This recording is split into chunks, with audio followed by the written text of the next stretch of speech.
এলাকার যোগাযোগ ব্যবস্থা উন্নত করতে প্রায় 2 লক্ষ টাকা ব্যয়ে কালভার্ট নির্মাণ করা হয়েছিল, কিন্তু কালভার্ট তৈরির পরও মেলেনি রাস্তার সঙ্গে সংযোগ। কালভার্টের দুপাশে মাটি ভরাট না করায় তৈরি হয়েছে গভীর গর্ত, কাদা ও জমা জল পেরিয়ে বিপজ্জনকভাবে যাতায়াত করতে হচ্ছে বাসিন্দাদের। ফলে সরকারি অর্থে নির্মিত কালভার্ট কার্যত অব্যবহারের মুখে। ঘটনাটি হরিশ্চন্দ্রপুর 1 নম্বর ব্লকের কুশলপুর গ্রামের।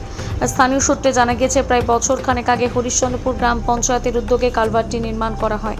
অভিযোগ, নির্মাণের পর কালভার্টের দুপাশে প্রয়োজনীয় মাটি ফেলে রাস্তার সঙ্গে সমতল করা হয়নি। রাস্তার তুলনায় কালভার্টটি উঁচু হওয়ায় দুই প্রান্তে তৈরি হয়েছে বড় গর্ত। সামান্য বৃষ্টি হলেই সেখানে জল কাদা জমে পরিস্থিতি ভয়াবহ হয়ে ওঠে।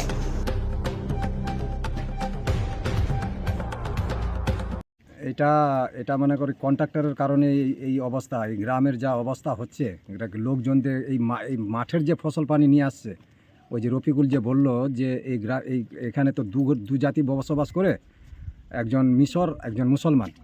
তো ওদের শ্মশান তো মনে কর পশ্চিম দিকে, ওরা যে লাশ টাস নিয়ে যায়, তো ওরা অনেক মানে দুর্ভাগ্যতে বসবাস করে।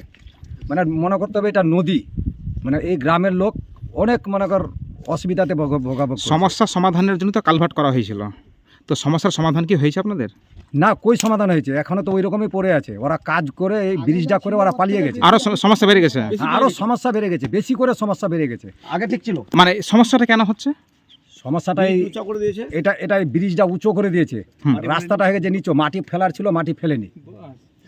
রাস্তায় কি ঢালাই হয়েছে? না, ওই দিকটা ঢালাই হয়নি। এটা ঢালাই হওয়ারও কথা ছিল, কিন্তু ঢালাইও হয়নি, খালি ব্রিজটা করা আছে। তারপরে ওরা কি করেছে না করেছে ওরাই বলবে। কত বছর ধরে এই সমস্যাটা আপনাদের? এটা মোটামুটি 4 বছর। তো স্থানীয় জনপ্রতিনিধি প্রশাসনকে বিষয়টা জানাননি, আপনারা অভিযোগ করেননি? এটা কথা বলতে পারছি না সঠিক। আমাদের এখানে স্থানীয় মেম্বার সাহেব আছেন, সবাইকে জানিয়েছি, প্রশাসনকে জানিয়েছি, বিডিওকে জানিয়েছি, এসডিওকে জানিয়েছি, আরও উপর মহলকে জানিয়েছি। কিন্তু তবুও আমাদের কোনো কি তথ্য মিলেনি। মানে গুরুত্ব কেউ দিচ্ছে না? কেউ গুরুত্ব দিচ্ছে না। তো এখন তো সরকারের পালাবদল ঘটেছে, নতুন সরকার এসছে, সরকারের কাছে কি আবেদন করছেন? সরকারের কাছে এইটুকুই আবেদন, যেন সরকারের উপর থেকে লোক এসে এই রাস্তাটা দেখে আর এই রাস্তাটা যেন ভালো করার জন্য চেষ্টা করে। আর ক্যালভার্টটাই, ওটাই তো বলছি, যে ক্যালভার্টটা সহ যেন এই গ্রাম থেকে নিয়ে আর শ্মশান অবধি, এই মাঠটা অবধি যেন রাস্তাটা করার ওরা মানে করে ভালো করার চেষ্টা করে।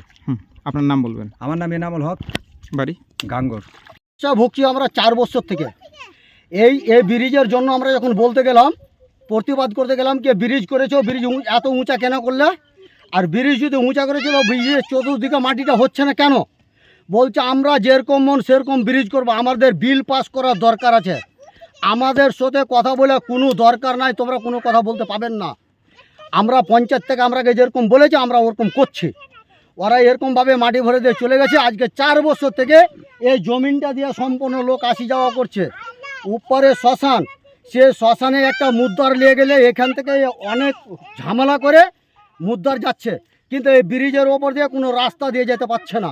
মাঠের ফসল নিয়ে আসতে সমস্যা, মাঠের ফসল যত আছে সব এই রাস্তা দিয়ে, এই ড্রেন দিয়ে যাচ্ছে। 4 গ্রামের বসাবতে 4 গ্রামের রাস্তা, আর সে রাস্তা দিয়ে এমনভাবে কাম করে গেছে যে আমরা এই রাস্তা নিয়ে আজকে 4 বছর থেকে ভগ্না ভুগছি। বলছি বর্ষার সময় তো কাকা জল হয়ে যাচ্ছে, বর্ষার সময় এখানে 1 কোমর করে 1 বুক করে জল থাকছে, তখন পারাপার করতে পারছে? তখনও মোট কথা আমরাকে কাপড় বদলায় এখান থেকে পাস হতে হচ্ছে।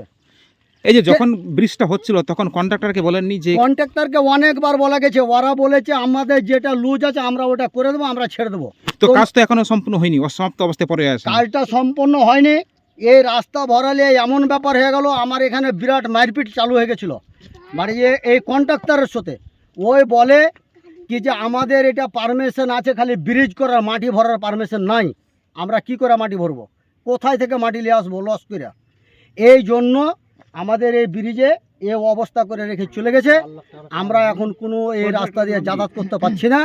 লাস্ট পরিজন হিসাবে এই সাইড দিয়ে রাস্তা করে রেখেছি, আর এই সাইডের রাস্তা দিয়ে ধান ফসল মানুষজন মরা ফুর্তি যত হচ্ছে সব এটা দিয়ে পাস হচ্ছে। বলছি এটাতে কোনো গাড়ি পারাপার না, এটা দিয়ে তো গাড়ি পাস কোনো হালাতে হবে না, মানুষ তো পাস হতে পারছে না, তো গাড়ি কি করে পাস? তাহলে মাঠের ফসল কিভাবে নিয়ে যাচ্ছেন বাড়িতে? মাঠের ফসল ওই তো এটা রাস্তা দিয়ে আসছে, মানে মাথায় করে সম্পূর্ণ মাথায় পাস হচ্ছে। তো বলছি কন্ট্রাক্টর কে ছিল? কন্ট্রাক্টর ছিল কোন এলাকার? এই রাঙ্গাপুর এলাকার। নাম জানা আছে আপনার? আমরা কি কন্ট্রাক্টর কে ছিল এটার কাজে? কন্ট্রাক্টর ছিল মাতির মুলবির ছেলে ওলি। মানে কোনো আপনাদের গ্রামবাসীর কথায় গুরুত্ব দেয়নি? না, কারোর কথা গুরুত্ব দেয়নি। সরকারের তো পালাবদল ঘটেছে, নতুন সরকারের কি আবেদন করছেন এটাকে নিয়ে? আমরা এটা আবেদন করছি কি আমাদের এই ব্রিজটা ভাঙে আমাদের ব্রিজটা করে দেখ, আর আমাদের রাস্তাটা যেরকম মানুষ আসি যাওয়া করে জেনে রাস্তাটা আমাদের সুস্থভাবে ভালো হয়ে যাবে। আপনার নাম বলবেন? রফিকুল ইসলাম।